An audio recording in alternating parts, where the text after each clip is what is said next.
Grace and mercy and peace to you from God the Father, Son, and Holy Spirit. We're looking at our gospel reading today from John chapter 9. And let's do what we always do. Let's take a minute and set the context. But to set the context of John chapter 9, we have to back up to John chapter 8. And in John chapter 8, Jesus had just had a very, let's call it tense, a very tense conversation with some people. And they were not happy with him. They called him a Samaritan, which for the Jew, that was a huge slap in the face. They really felt they were insulting him badly by calling him a Samaritan. They also called him demon-possessed.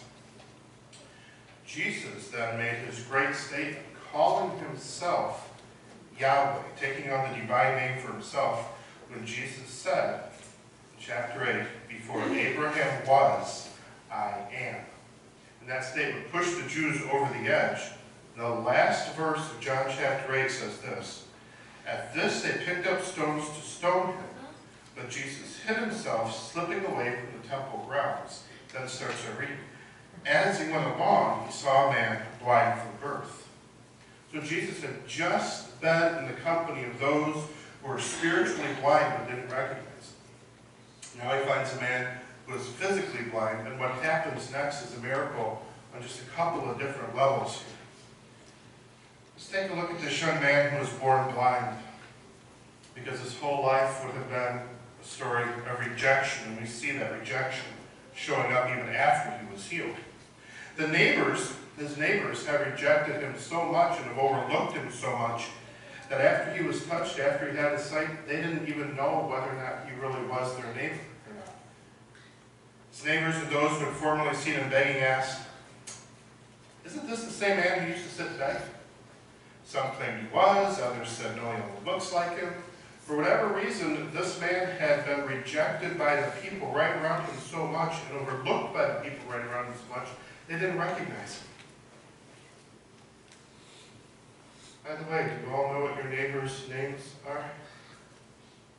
Do you know who your neighbors are? If you were to pass them in Meyer, would they ring a bell? Oh, that little face looks familiar. Do you know who they are? Do you know their names?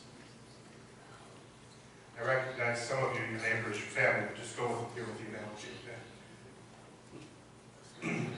The church, or rather, I'm sorry, his parents rejected him because they won't even defend him against the attacks from the church leader. The church folks rejected him. They won't rejoice over his miracle. They end up throwing him out of the church because he had been healed. What they did to this man was the equivalent today of excommunication. They excommunicated him. They threw him out of the synagogue. When he was blind, here's the thing though, when he was blind, he would have been rejected and unable to enter into the synagogue because, in their eyes, his blindness made him an unclean sinner. And because he was unclean, he couldn't come into the synagogue. Now that he's healed and whole and can see, they reject him because he's healed and whole and can see. Rejected. And you know what that feels like? Overlooked, forgotten, unwanted, unneeded, unloved, accepted. Have you been trying to seek acceptance and approval, been trying to fit in, been trying to get into the clique and the club, crying yourself to sleep, thinking nobody wants me, nobody loves me, nobody cares about me. Neighbors have laughed, friends have walked away, maybe even family has said, you're just not worth my time. But hear and know this today. When everyone else turns their back on you, when everyone else forgets about you, when everyone else rejects you, Jesus seeks you. He looks for you. He finds you. The cool kids don't like you. Jesus loves you. The in crowd has ridiculed you. Jesus praises you. Mom, dad, family has rejected you, declared you're nothing and a nobody.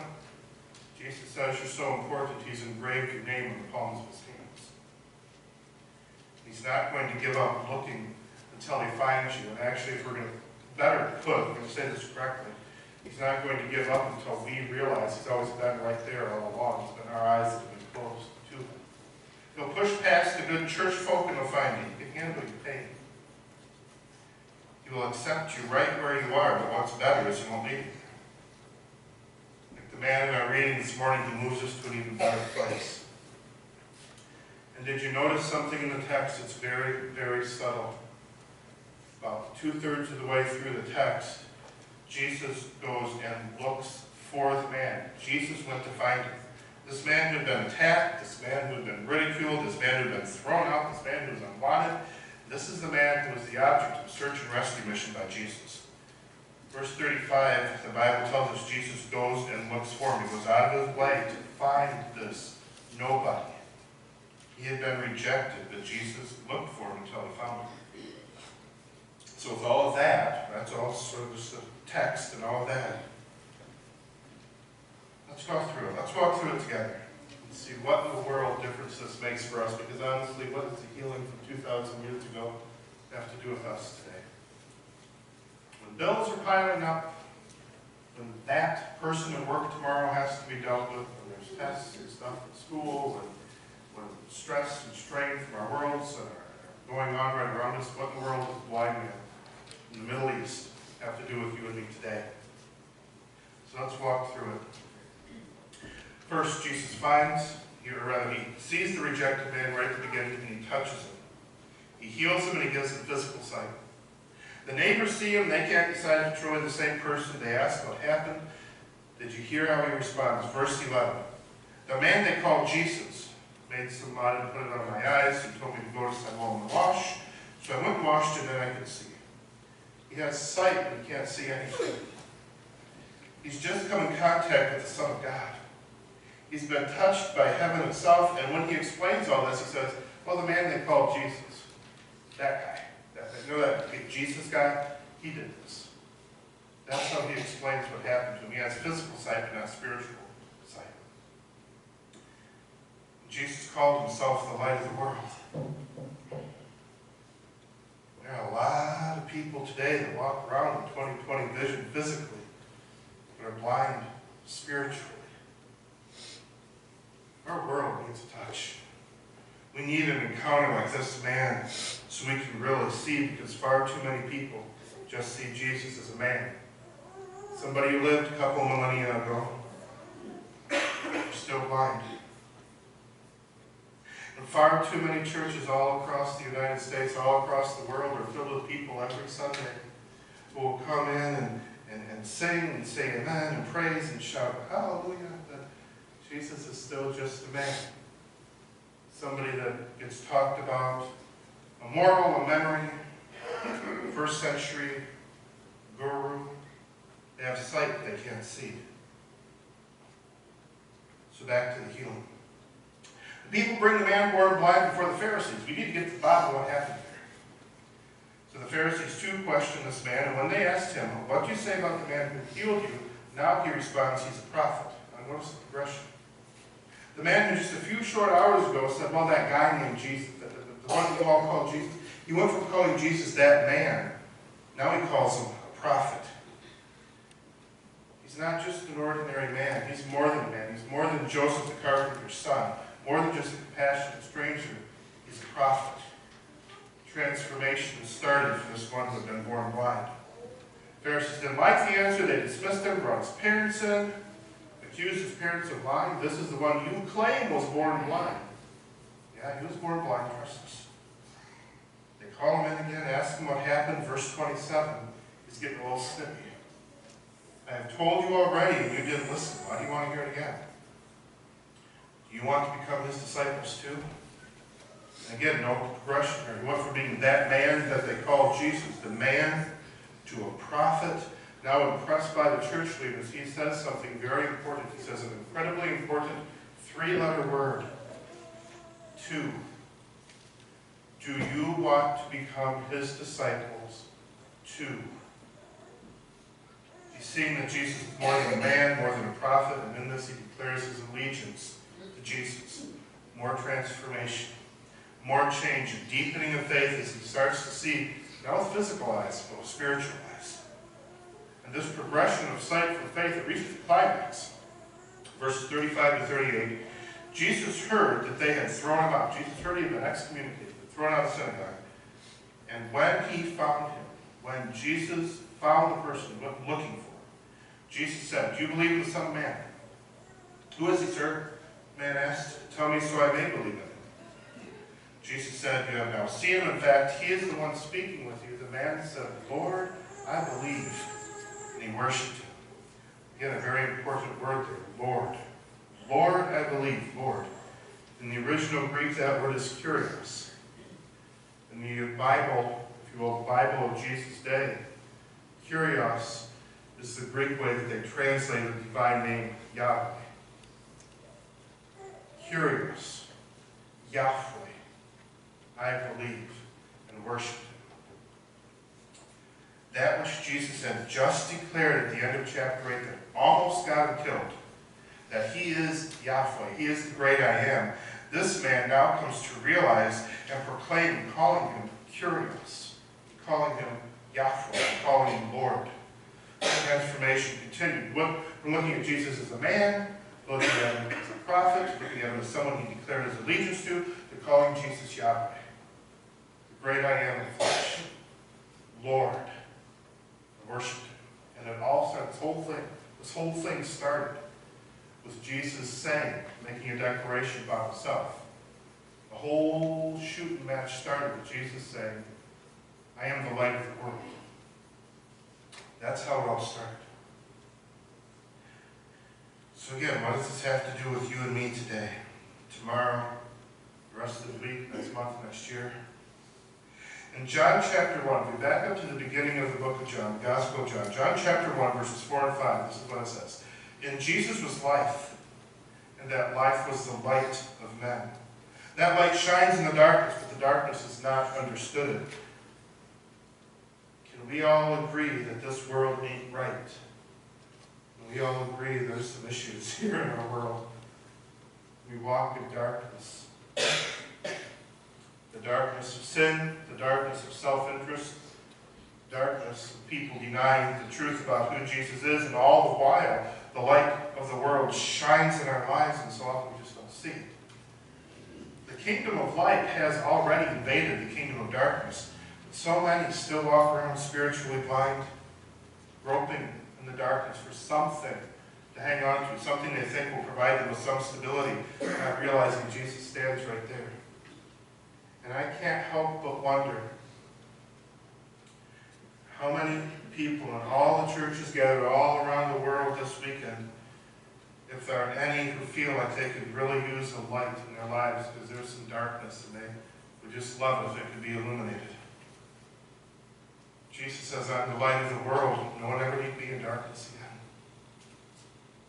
And I just can't help but wonder if in all the churches all around the world, if there are people who are gathering today, this weekend, and saying, I have questions, and I don't know how to navigate this life, and I really wish I could just get a little light shed on this. Jesus says, "My word is a lamp to your feet and a light to my path," your path. And again, I can't help but wonder in all the churches all around the world, as people gather in these churches this morning and this weekend, if there aren't any who are scared to death of something. There's some fear. I can't help but wonder if in all the churches all around the world this weekend, if there aren't people who are gathering who are tired. And I don't mean physically tired, just physically tired. I mean emotionally, mentally, and spiritually tired.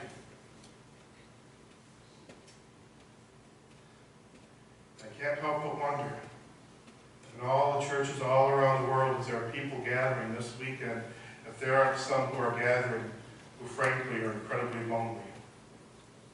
They gather together with a crowd, but they feel so isolated, so alone, even though they're surrounded by people.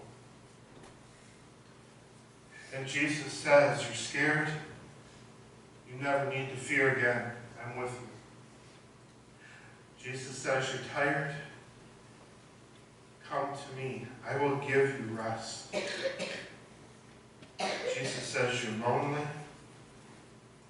I will never leave you." The light of the world shines in the darkness, and we can be bathed in that light. The thing is, light exposes what once was hidden. If the light of this world shines in on us, it means we're going to have to come face to face with those sins that we've hidden and won't go away. Secret addictions, the unforgiveness we harbor towards someone, the hatred in our heart, the things that we think we've got pretty good covered up, so nobody else knows about. All of a sudden that would all come out, along with all the guilt and the shame when the light shines in on it. But this is the thing. Don't walk away. Don't shut me down here, because here's the thing, and this is important. The light shines in and exposes all of this, not with the intent of bringing guilt and shame, not with the intent of punishing us, but the light comes in and exposes all of this to get rid of it. Darkness cannot be where light is, and once the light comes, the darkness flees. The old analogy, walk into a room and turn on the light switch and the roaches run for cover. Darkness can't be where the light is. The light doesn't come to punish, it comes to free us. In other words, where Jesus shines, where the light of the world shines, and is confessed and repented of sins are forgiven, trampled underfoot, removed as far as the east is from us, thrown into the bottom of the sea, and completely forgotten. Everything is new. And again, this light has come. It's not like we have to wait for it. Is it ever going to come? It's already come. The kingdom of light has come, so the question for you and me today is, what if it just broke through? What if we just let it break through our personal darknesses? What would that mean for us? First thing that it would mean is that we would find ourselves a lot like this blind man who suddenly could see face down in front of Jesus, worshiping him and calling him Lord and understanding who he is and what he's all about. And the second thing it would mean is that we wouldn't use our physical eyes as the main thing we see with anymore. We would start looking at things with our spiritual eyes. Eyes given by Jesus, not by the world. Eyes formed by the Word of God, not what I say or you say or somebody else says, but by what God says. The Word of God will always overrule people's opinions on things. It would be the opposite of what we have in the world right now, where people's opinions and interests and sayings seem to just rule the day, not God's Word. It would mean that we would see everything we do and say as having eternal significance. It would be almost like we could step outside of time and look back in at things from the eternal perspective. And it would mean that we would be a lot like this man in our reading, and not be shy or timid about sharing our faith, and not be shy or timid about inviting people to know Jesus, inviting them to church, because we who have had our eyes open spiritually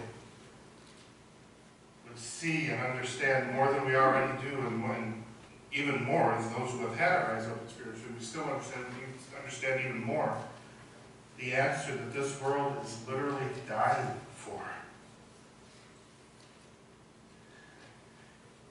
I think we would do the same thing this man in our reading did. Tell a story, tell our story about the difference Jesus has made in our life, and then ask that very important question. Would you like to be his disciple too? And I can't help but wonder if all the Christians and all the churches and all the world who are gathering this weekend, we would just let down our guard and do what we talked about so often, and just surrender to Jesus. We would find, if we did that the light of the world would shine in on us in a way that we've never experienced. And everything would change in a much better way. I'm going to tell you, I'm ready for that. I, Michael Stahl, am ready for that. I need that. I want that. My vision needs sharpening. How about you all? So let's stop running in our blindness like the man in our reading. Let's let Jesus do what he does. Let's let God be God. Let's let Jesus touch us and heal us and open our eyes. He's already come. He's already given us all. He's already here. Let's pray. Light of the world, you stepped down into our darkness. So open our eyes, let us see you. We want to see the light that comes from you. We want to be touched by it, changed by it, transformed by it, and renewed by your light and your love. We want to walk in your light and have our paths illumined by your light. We want to be done walking in our blindness, stumbling along, thinking we've got it all figured out and under control. Jesus, you touched the eyes of a man born blind and gave him not just physical sight, but spiritual sight and insight. Thank you for seeking him, for healing him. Please do not stop seeking us. Please do not stop healing us. Send your Holy Spirit and drive us to the ground in confession and repentance and submission and worship. You are our God. You are the light of the world. You are the one who invaded the kingdom of darkness we've been walking around in for so long. So here we are to worship. Here we are to bow down to you and call you Lord. Here we are to say that you are our God. You are curious. You are Yahweh in the flesh. Help us to believe it more and more so it changes us more and more. So we can see deeper and deeper with spiritual vision. Touch us again, light of the world. Open our eyes.